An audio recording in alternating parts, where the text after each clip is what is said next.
Assalamualaikum warahmatullahi wabarakatuh. Saya Rafael Alessandria Permanasari dengan NIM 24125242 akan mempresentasikan mengenai materi lipid kimia organik dari kelompok 2. Pertama-tama, lipid itu merupakan salah satu biomolekul penting dalam tubuh yang memiliki peran sangat besar, baik dalam segi struktur maupun fungsi fisiologis. Pembahasan ini meliputi pengertian lipid, sifat dan penyusunnya, klasifikasi lipid, peran lipid sebagai sumber energi, serta metode identifikasi lipid melalui beberapa uji kimia.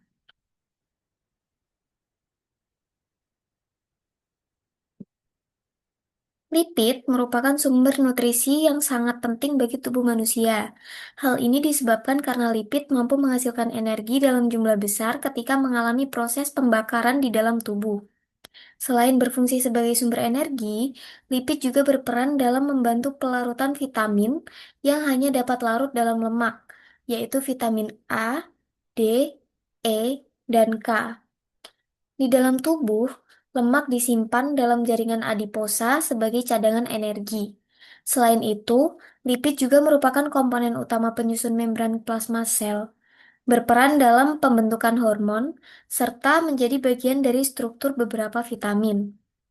Asam lemak sebagai penyusun lipid dibedakan menjadi dua jenis, yaitu asam lemah jenuh dan asam lemah tidak jenuh, yang masing-masing akan memiliki karakteristik dan fungsi yang berbeda di dalam tubuh.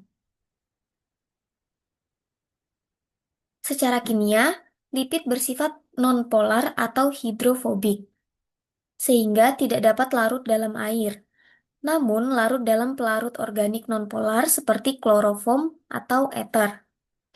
Penyusun utama lipid adalah trigliserida. Jadi, gliserol dengan tiga molekul asam lemak akan menjadi trigliserida, yaitu penyusun utama lipid.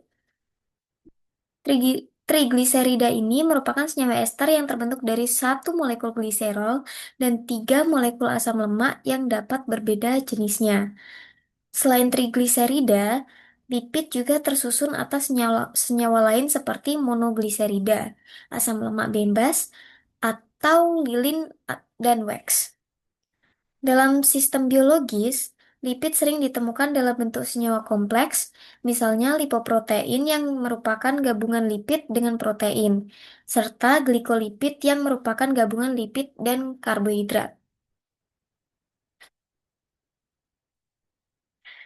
Berdasarkan klasifikasinya, lipid yang terdapat dalam makanan umumnya terdiri dari trigliserida, fosfolipid, dan kolesterol. Trigliserida merupakan bentuk utama lemak dalam tubuh dan makanan. Senyawa ini tersusun atas tiga asam lemak yang berkaitan dengan gliserol melalui ikatan ester. Trigliserida berfungsi sebagai sumber asam lemak dan sebagai cadangan energi yang disimpan di dalam jaringan adiposa. Di dalam tubuh, trigliserida diangkut melalui darah dalam bentuk lipoprotein. Ketika tubuh membutuhkan energi, trigliserida akan dihidrolisis menjadi asam lemak bebas dan gliserol, kemudian dimanfaatkan dalam proses metabolisme energi. Kemudian jenis lipid selanjutnya adalah fosfolipid. Fosfolipid ini memiliki struktur yang hampir sama dengan trigliserida. Namun, pada atom karbon ketiga dalam gliserol terikat suatu gugus fosfat.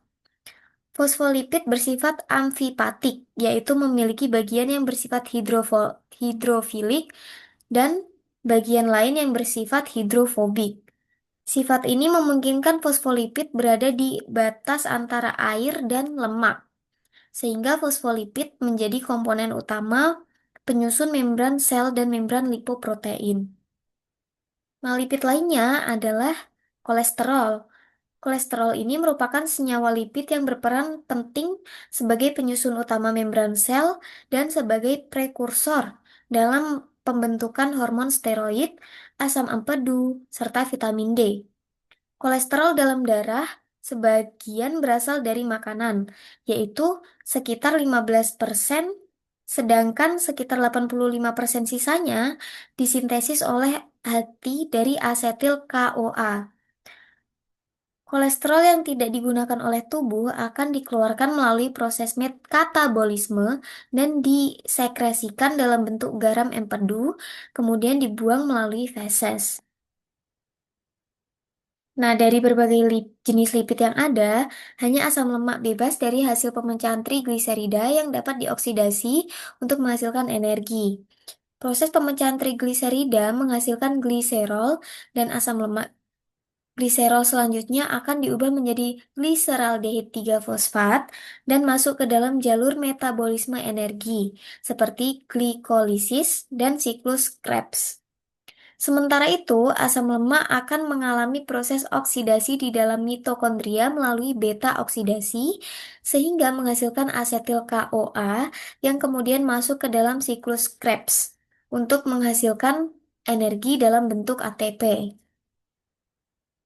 Nah, ini merupakan eh, klasifikasi lipid tadi, ada fosfolipid, trigliserida, sama kolesterol. Fosfolipid ini, fosfolipid ini memiliki kepala biru. Ini merupakan gugus fosfat yang bersifat polar dan hidrofilik dan memiliki dua ekor kuning. Ini merupakan asam lemak yang nonpolar hidrofobik. Kemudian ada trigliserida. Dia punya kepala, ini merupakan gliserol, dan mempunyai tiga ekor. Ini merupakan tiga asam lemak. Nah, seluruh molekulnya ini dia nonpolar. Kemudian ada kolesterol. Kolesterol ini tersusun dari 4 cincin karbon, ini struktur steroid, dan sedikit gugus polar OH. Kemudian kita lanjut ke identifikasi lipid. Untuk mengidentifikasi keberadaan lipid ini, dilakukan beberapa uji kualitatif yang memanfaatkan sifat fisik dan kimia lipid. Salah satu uji yang dilakukan adalah uji kelarutan lipid. Uji ini bertujuan untuk mengidentifikasi sifat nonpolar lipid dengan mengamati kelarutannya dalam berbagai pelarut. Karena lipid bersifat hidrofobik, lipid tidak larut dalam air, tetapi larut dalam pelarut nonpolar. Prosedur uji ini dilakukan dengan memasukkan pelarut ke dalam tabung reaksi, kemudian ditambahkan sampel lipid, dikocok, dan diamati kelarutannya. Hasil uji ini menunjukkan perbedaan kelarutan lipid dibandingkan dengan senyawa polar seperti karbohidrat dan protein. Ini tabel kelarutan lipid. Kemudian selanjutnya itu ada uji acrolein yang bertujuan untuk mendeteksi adanya gliserol bebas atau gliserol yang terkandung dalam lemak. Pada uji ini, sampel lipid dipanaskan sehingga gliserol mengalami proses dehidrasi dan menghasilkan senyawa acrolein. Acrolein ditandai dengan bau yang sangat tajam menyerupai bau lemak terbakar dan disertai dengan terbentuknya asap putih. Munculnya bau acrolein menandakan hasil uji positif dan menunjukkan adanya gliserol dalam sampel lipid. Selain itu, dilakukan juga uji eh, selain itu dilakukan juga uji ketidakjenuhan lipid untuk mengetahui keberadaan ikatan rangkap pada asam lemak. Uji ini bertujuan untuk membedakan lipid yang mengandung asam lemak jenuh dan asam lemak tidak jenuh. Ikatan rangkap pada asam lemak tidak jenuh akan bereaksi dengan reaksi tertentu dan menimbulkan perubahan warna sehingga dapat diketahui tingkat ketidakjenuhan lipid tersebut. Ini uji ketidakjenuhan lipid.